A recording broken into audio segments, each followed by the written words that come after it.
c'est prendre de la paracha un sujet de Emouna, un sujet de la foi, des choses fondamentales du judaïsme. La semaine dernière, on s'est occupé des quelques principes de Rambam. Je ne sais plus qui était là la semaine dernière. Alors cette semaine, on va s'occuper du chinuch, de l'éducation, à partir de la paracha de Ben Sorer ou Moré. Vous savez ce que c'est que le Ben Sorer ou Moré?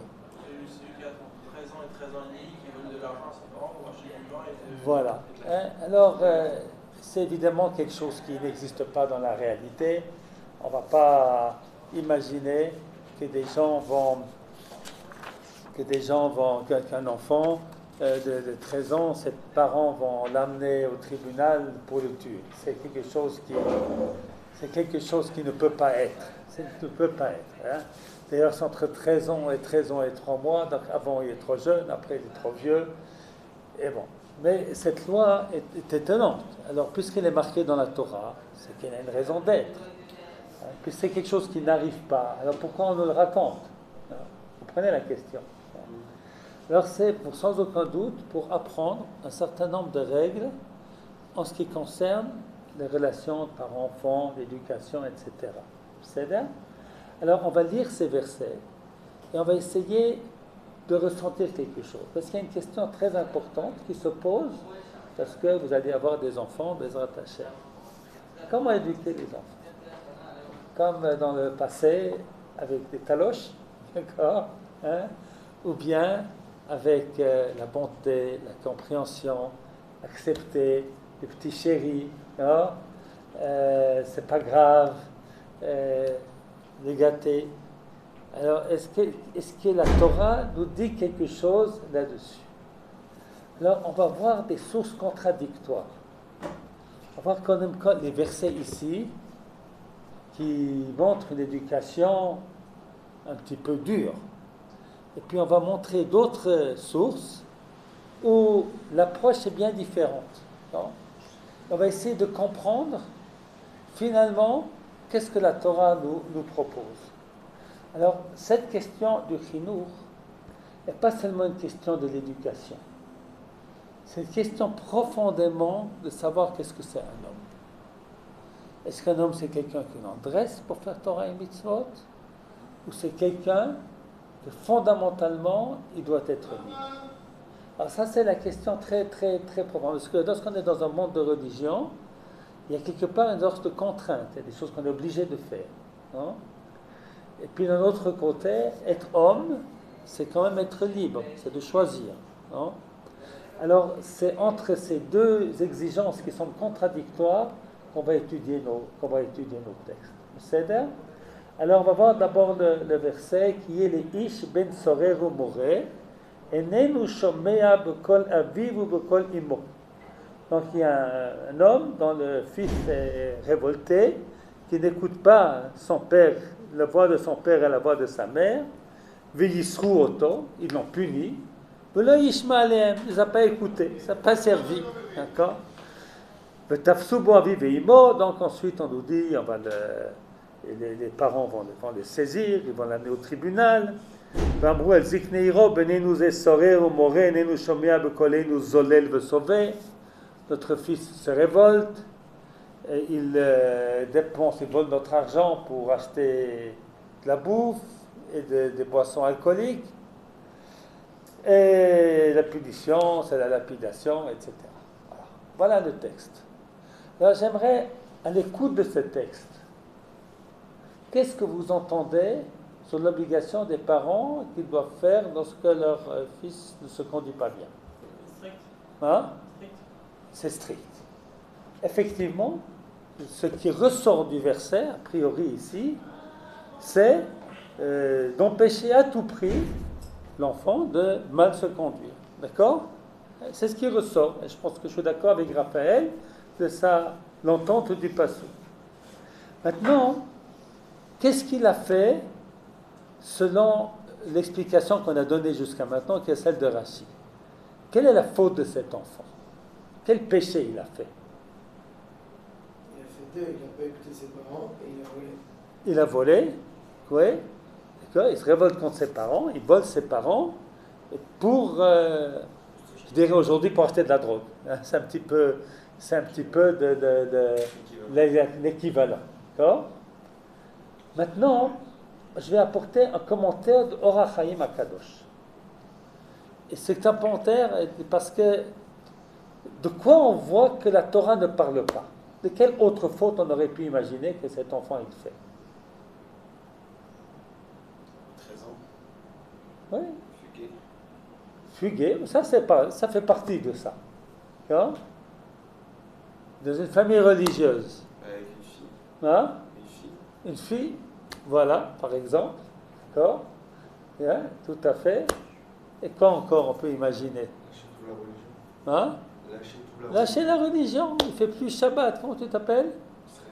Israël. Israël nous dit très justement, lâcher la religion, il arrête de faire Shabbat, arrête de manger kasher. A priori, est-ce que c'est ça qui est marqué dans le texte? Non. D'après Rashi, certainement pas. D'après le Or HaChaim HaKadosh, vous savez qui c'est Rabbi Chaim HaKadosh? C'est Rabbeinu Chaim Ben Attar. Il y a un rabbin au Maroc qui a écrit un commentaire très important sur la Torah. Non, très important. Il s'appelle Or HaChaim. Ce commentaire est un commentaire où très souvent il montre dans la Torah qu'on peut trouver des allusions à ce que nos sages ont dit. Et puis il a parfois une lecture originale du passage, ce qui va être le cas chez nous. Il va regarder le passage, il sent qu'il y a deux parties. Ish ben sorer ou moré, enenu shomea bekol aviv ou bekol imo, ve'yischu oto ve'lo yishma alehem. Alors nous, on a expliqué que tout ça, c'est une seule chose. L'enfant qui se conduit mal, qui va voler, etc. Les parents le punissent, le frappent et ne l'écoutent pas. Or, HaChaim HaKadosh lit le verset autrement. Il y a deux parties. Aviv et Imo, ce n'est pas le pshat, hein, vous savez, ce n'est pas le sens littéral. Alors, il dit qu'Aviv et Imo, ce n'est pas son père et sa mère. C'est qui Aviv et Imo pour lui? Hein? C'est HaKadosh Baruch Hu. C'est le Imo, c'est selon lui, c'est la tradition d'Israël. Alors d'après lui, c'est comme ça qu'il faut dire le verset. Parce qu'un homme, il aura un fils, sorer ou moré, hein, qui n'écoute pas, qui se révolte. Comment il se révolte? Il ne fait pas la religion. Mais dire que l'explication d'Israël de tout à l'heure, l'autre possibilité d'imaginer une faute de l'enfant. Et puis ensuite, il explique la deuxième partie du verset, c'est-à-dire que les parents n'ont pas fait trop d'histoire, bon, c'est pas grave, Shabbat, Kashrut, c'est pas grave. Alors ensuite, qu'est-ce qu'il est devenu? Il est devenu quelqu'un qui n'écoute pas ses parents et qui a eu besoin de le punir. Alors, le Or HaChaim HaKadosh va dire le contraire de ce que moi je vais vous expliquer après. Hein, personnellement, la compréhension de ces versets. Pour lui, la base, c'était le non-respect de la Kodesh Baruch Hu, qui entraîne ensuite le non-respect des parents. Alors, pour expliciter son commentaire, il raconte une petite histoire. Je ne sais pas si elle est vraie. D'accord? Deux personnes, deux parents, deux familles, qui habitent l'une à côté de l'autre, à Marseille. Hein? Ou à Marseille, ou à Yerushalayim, ou à Kochav Yaakov, où vous voulez, hein? À Porte-Buc, d'accord? N'importe où, quelque part. D'accord? Et puis les deux familles, ils ont des enfants qui vont à l'école. L'une famille est la famille d'un rabbin, un Talmid Chacham, un sage, qui sait énormément de choses. L'autre, son père, il est employé de la voirie de la municipalité, un juif tout simple. Qu'est-ce qui se passe à l'école? C'est que le fils du rabbin est un super voyou. Hein? Il ne laisse pas le professeur sortir un mot. Hein? dérange, donne des coups de pied à ses copains. Bref, tous les lundis et jeudis, le directeur doit appeler les parents.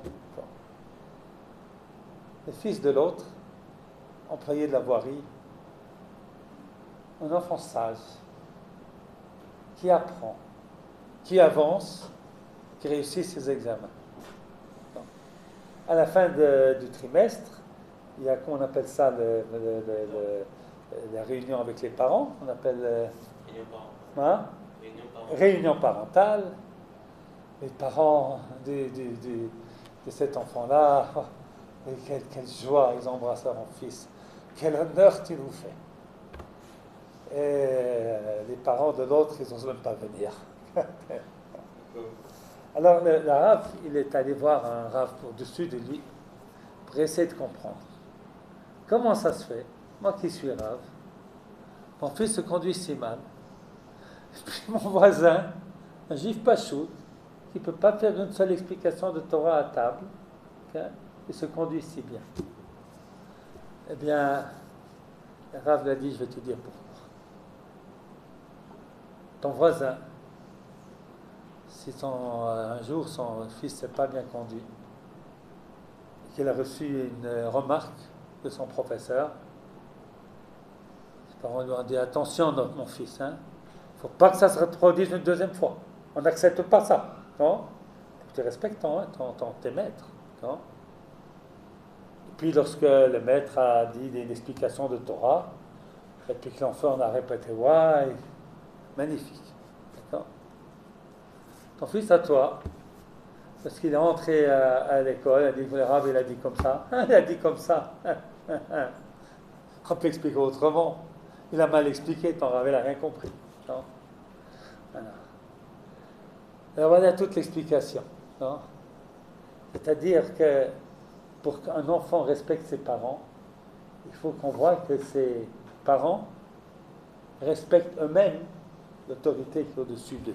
Non? Vous savez qu'en Israël, il y a plein de problèmes contre le gouvernement, les gens ne sont pas contents depuis toujours. Non?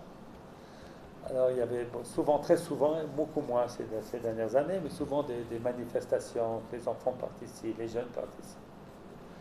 Une directrice d'école à Bethel, j'ai rencontré, moi j'étais un petit peu contre ces manifs, c'était pas fou. Elle dit, comment est-ce qu'on peut demander à nos enfants de nous respecter lorsqu'ils voient le non-respect que nous avons de l'autorité supérieure de l'État? Non? En quelque part, c'est ce qu'il dit le Rachaim Akadosh. Si les parents, eh bien, se sont foutus lorsqu'il ne fait pas Shabbat et Kashrut, eh bien, finalement, il ne va pas les respecter à eux non plus. Voilà. C'est la première explication de Rachaim Akadosh. Maintenant, j'ai apporté une autre explication, celle de Rav Shimshel Raphaël Hirsch. Alors, on est dans un autre monde. D'accord? Rav Shimshel Raphaël Hirsch, vous avez entendu parler de lui? Non. C'était un rabbin à Francfort, en Allemagne. C'est un rabbin très intéressant. Très intéressant. Et à son époque, le judaïsme allemand s'est complètement assimilé. La réforme c'est la réforme qui il y a 250 ans, et avait pris place prépondérante. À tel point qu'à Francfort, il y avait plus de 1000 tués. Les gens avaient tous abandonné la religion telle qu'il se doit. Est venu le Rav Shimshon Raphaël Hirsch. Et puis, il a enseigné un enseignement qui était différent du genre de rabbin qu'il y avait avant. Parce qu'à cette époque-là, les Juifs quittaient la religion. Parce que si tu étais religieux, tu n'allais pas à l'université. Les rabbins disaient qu'il ne faut pas à l'université, on va se gâter. Lui, il a dit autrement. Il a dit on peut aller, il faut rentrer, étudier les sciences, étudier tout. Ça ne nous empêche pas de faire la Torah. Ce qui s'appelle Torah derech Eretz, Torah avec la vie. Ça, c'était la chita du Rav Hirsch. Alors, le Rav Hirsch, avec cette chita-là, qu'est-ce qu'il a fait? Eh bien, il a reconstruit un judaïsme religieux orthodoxe en Allemagne. Et il a fait une traduction de la Bible en allemand avec un commentaire. Et ce commentaire a été traduit ces dernières années en hébreu.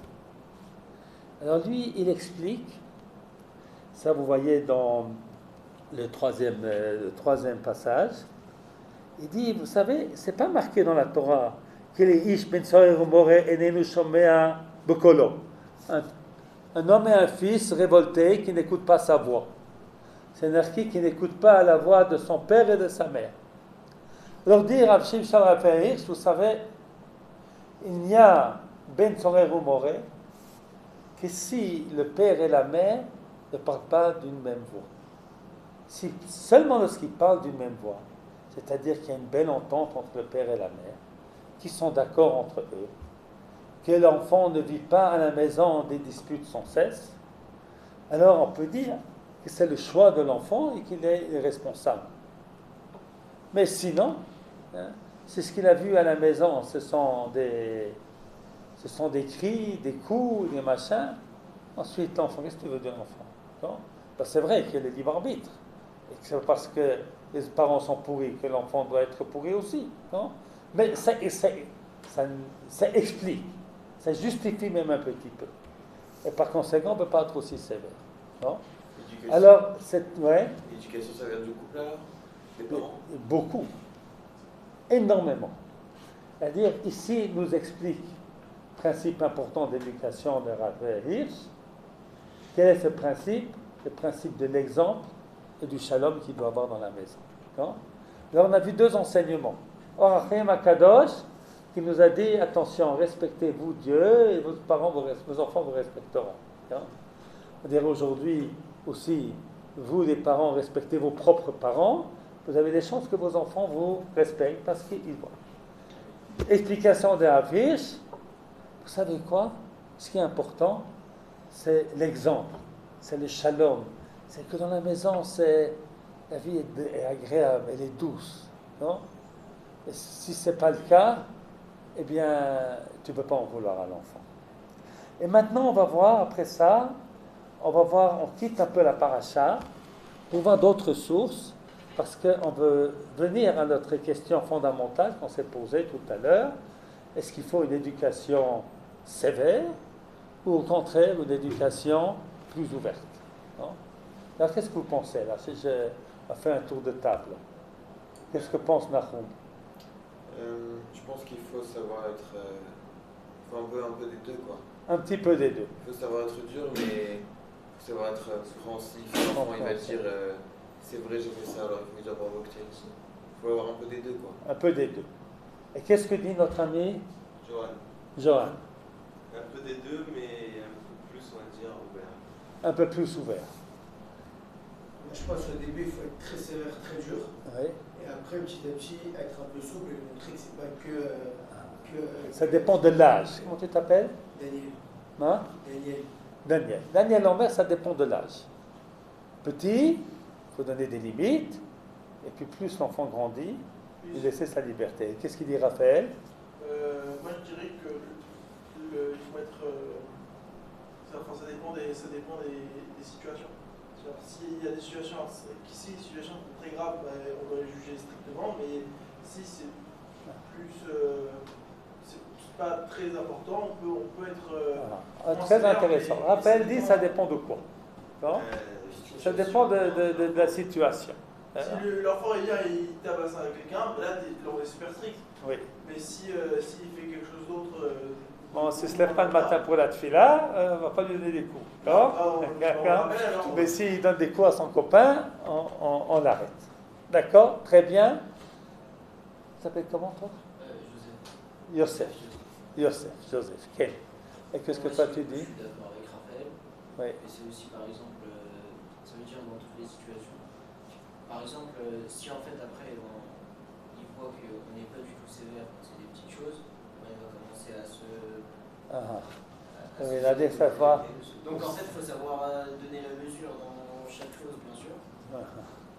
La mesure dans chaque chose, parce que si tu laisses aller dans des petites choses, eh bien l'enfant il comprend qu'il peut faire ce qu'il a envie. Toi c'est l'Israël? Qu'est-ce que toi tu dis? Moi, comme Daniel. Et Daniel, qu'est-ce qu'il avait dit déjà? J'avais dit ça en fonction de l'âge. En fonction de l'âge. Et toi, Noah? Moi, je pense en fonction du caractère de l'enfant. Il y a des enfants qui ont des caractères plus chauds, qu'il faut mieux les cadrer, et des enfants qui, à la base, sont assez calmes, assez déjà posés. Alors, je nous dis, ça dépend du gosse. D'accord. Il y en a qui en est obligé d'arrêter, et d'autres. Très bien. Alors, vous avez dit tout ce que vous avez dit est bien. D'accord. Maintenant, on va essayer de faire encore une autre distinction, mais d'abord, on va voir un texte de Michelet. Le texte de Michelet nous dit Chanoch lanar al pi darko, gam ki yaskin lo yasur mimena. Éduque l'enfant dans son chemin, dans l'âge âgé, il ne va pas quitter. Qu'est-ce que ça veut dire darko, son chemin? Alors, il y a 3 explications qu'on rapporte ici, celle de Rashi, le Tzudat David et Malbim. 3 grands commentaires. Rashi, c'est le plus grand des grands. C'est vraiment un Rishon, c'est dans les années 1040 à 1105, je crois. À Troyes, en France, en français, chez nous. Voilà. Alors Rashi dit, attention, tu sais ce que veut dire Darko? Darko, c'est Darech HaTorah. C'est son chemin, le chemin de la Torah. Lorsqu'il est jeune, ça va dans le sens de ce qu'a dit Daniel et Israël. Dépend de l'âge. Lorsqu'il est jeune, éduque-le dans le chemin de la Torah, fais-lui entrer la Torah dans son cœur, Gam ki yaskin, alors il va pas quitter lorsqu'il sera plus âgé. Le Tzudat David va un petit peu plus loin, il dit encore un petit peu autrement. Pas d'arko derech HaTorah, mais essayez de comprendre, ça va dans le sens de Noach, du gosse, dans son chemin. Il fait étudier un petit peu. Il peut étudier beaucoup, qui étudie beaucoup. Essaye de voir de prendre en considération ses capacités. Et le Malbim va encore plus loin, en disant Alpi Darko, c'est pas seulement dans le monde de la Torah, il faut que tu vois qu'est-ce qui est bien pour lui. Si c'est bien pour lui, c'est pas d'être sportif, d'être un rabbin, d'être un médecin, d'être un employé, etc. Si tu essayes de voir ce qui convient à ton enfant, eh bien, il ne quittera pas la Torah lorsqu'il sera plus âgé. C'est très intéressant ces commentaires-là, parce qu'ils ont été dits il y a bien longtemps, qui sont finalement très modernes. Très modernes, et c'est extraordinaire ce qu'on voit ici. Et maintenant, on va tourner la page, et puis on va rapporter 2 Gemarot. L'une de Mesechet Shabbat, Gemara très importante, qui vraiment entre sur le fond, est-ce qu'on doit être contraint ou est-ce qu'il faut la liberté? Alors la Torah nous raconte qu'au mont Sinaï, les enfants d'Israël se sont rassemblés sous la montagne. Alors le sage dit, ça veut dire quoi ça, sous la montagne? Il a dû mettre le raglet au pied de la montagne. Alors la Gemara commente, elle dit, vous savez comment que ça veut dire sous la montagne? C'est vraiment sous la montagne.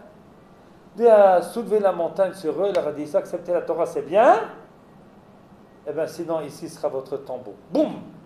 Alors ils ont accepté la Torah. Non? Alors Tosfot pose la question là-bas, ils ont dit Nase Venishma avant. On ne va pas rentrer, il y a beaucoup de questions sur cette Gemara, mais je ne vais pas entrer dans toutes les questions, simplement dire qu'ici tu vois qu'il y avait eu contrainte. La Gemara continue et dit mais si c'est comme ça, il ne faut pas en vouloir s'ils ne font pas la Torah, parce qu'ils ont été contraints. Ils ont dit qu'on fait sous la contrainte. La Gemara dit plus tard, à Purim, les Juifs vont réaccepter la Torah de plein gré. Qu'est-ce qu'on voit de cette Gemara? La contrainte, c'est bien ou c'est pas bien? On voit la contrainte, c'est pas bien. Alors pourquoi est-ce qu'il y a eu? Alors ça, il y a le Maral qui explique. Il y a eu pour nous faire comprendre qu'un monde sans Torah ne peut pas tenir. Non? D'ailleurs, la contrainte, il ne faut pas prendre ça évidemment à la lettre, qu'il a mis la montagne sur eux. Le fait même que Dieu vienne te parler, il n'y a pas de plus grande contrainte que cela. Non? C'est terrifiant. Non? Même, je ne sais pas, vous serez soldat, le commandant qui vient, c'est le Ramatkal, il vient, tu es prêt d'être volontaire pour nettoyer la cour? Tu peux dire non? Oui, dépendant de l'état de fatigue, je pense. Quoi? Non, non. On ne peut pas dire non. Général, même en France, si tu vas à l'armée, le général te dit d'Ivoire, Johan, tu es volontaire pour nettoyer la cour? Non. Toi, tu dis non. Hein, tu es français. Alors, on se révolte. Voilà. Hein? Et bien, en général, c'est difficile de dire non. Voilà. Alors, Dieu vient. Il dit, vous voulez la Torah ou vous ne la voulez pas? Non? Après qu'il nous a sortis d'Égypte, après qu'il nous a sauvés, après qu'il a fait tout ça. Une petite chose, je vous demande. Maintenant, je vous ai fait tout ça. Je ne peux pas dire. C'est ça la contrainte. C'est une image. C'est pas. Et la Gemara dit, tu sais, ça c'est pas profond. Il faut des générations plus tard, au temps de Purim, où la Torah va devenir à nouveau quelque chose qui vient du cœur. Et sincèrement, c'est valable. Alors maintenant, on va rapporter une autre Gemara dans ce sens-là. Amar Rabbi Yochanan mishum Rabbi Yossi tova mardut achat belibo shel adam yoter mikama malkot. Explique Rashi qu'un homme comprend de lui-même, ça vaut plus que de nombreux coups. Et puis Rash Lakish dit ça vaut plus que 100 coups. Hein? 100 coups de bâton. Non? Explique le Rav Kook. Enaya. Explique le Rav Kook, il a fait mardut achat belibo shel adam yoter mikama malkuyot. Kan arunu chazal noam derech hachinuch. Là, nos sages nous ont enseigné comment éduquer les enfants. Ki lo b'mahalumot yuchunach adam. Un homme ne sera pas éduqué par les coups et la violence. Ki im bedarke noam. Que par les chemins noam, des chemins de gentillesse. La vraie crainte de Dieu vient de sa grandeur, liée, prendre conscience de sa grandeur avec l'amour qu'on a pour lui. Jusqu'à notre époque, les pédagogues n'avaient pas compris cela. C'est seulement maintenant qu'on commence à comprendre. L'éducation par les coups. Jusqu'à aujourd'hui, il était en 1920, 1930,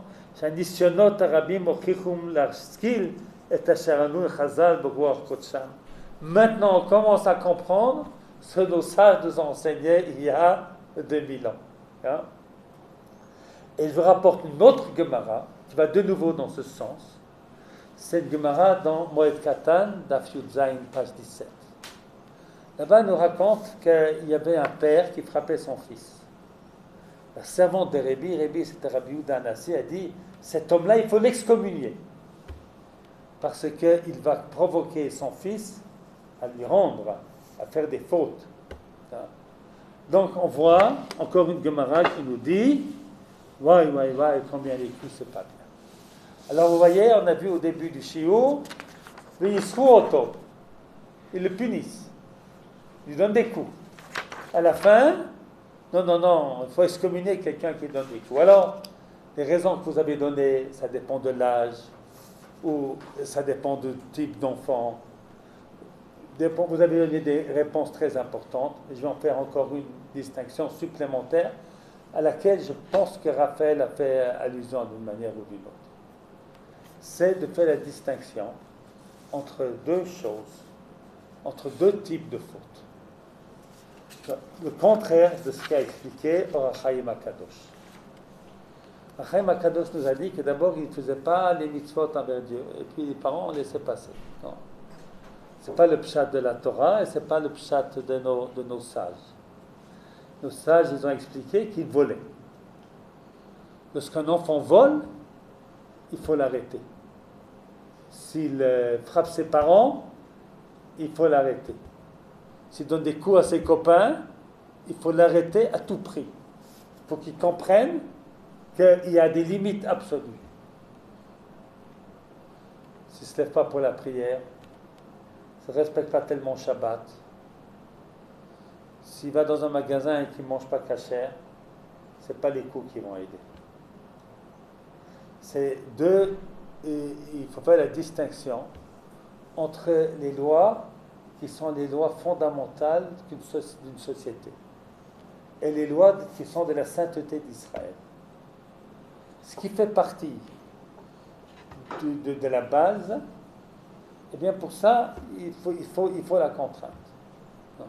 Il faut la contrainte, il faut qu'il y ait des limites. Mais le fondement de l'homme, c'est ça qui est très important à comprendre, être un homme, c'est être libre. C'est pour ça que Yohan a dit que même si son commandant lui disait de nettoyer la cour, il dira non. Hein? C'est comme les Français, ils ne veulent pas se faire vacciner. Hein? Parce que l'État dit qu'il faut se vacciner, eh bien ils sortent dans les rues par centaines de milliers pour dire non. Hein? Eh bien, ils n'ont pas raison. D'accord? Il faut se vacciner. D'accord? Mais cet esprit français de n'accepter aucune autorité, ça vient de quelque chose qui est fondamentalement juste, que l'homme doit être libre. S'il n'est pas libre, il n'est pas homme. Mais notre liberté, elle a la limite. Elle a des limites, parce que cette liberté, ce n'est pas la liberté de faire mal à autrui. D'ailleurs, c'est pour ça qu'à mon avis, on devrait contraindre les gens à se vacciner. Celui qui ne veut pas se vacciner, qu'il reste chez lui à la maison, qu'il ne sorte pas. Non? Parce que sa liberté de ne pas se vacciner met en danger autrui. Non? Alors notre conclusion aujourd'hui, elle est de faire la différence entre l'éducation aux valeurs de la Torah, qui ne peuvent être transmises que par amour, que par explication, que par exemple, comme le Rav Shimshon Raphaël nous a expliqué si joliment. Non? Voilà. Et puis, ce qu'on a vu aussi, qu'il faut comprendre chacun ce qui est bien pour lui. Et si tu essaies d'aller dans une voie qui ne lui convient pas, ce que Shlomo Amelech a dit dans sa grande sagesse, Chanach Hanoach le Pidarko. Le Pérouche d'Arché aussi juste. Si tu lui donnes la Torah, l'ambiance de Torah à la maison lorsqu'il est jeune, eh bien, il y a bien des chances qu'il va continuer. Non? Mais les commentaires du Metzudat et du Malbim sont aussi très justes. C'est d'essayer de rechercher qu'est-ce qui convient à cet homme en particulier. Non? Et donc notre conclusion, elle est que fondamentalement, un homme doit pouvoir être libre. Et on va certainement, dans tout ce qui est religieux, la contrainte, ce n'est pas ce qui est nécessaire. Et le Rav Kook nous l'a dit de manière magnifique. Voilà pour aujourd'hui.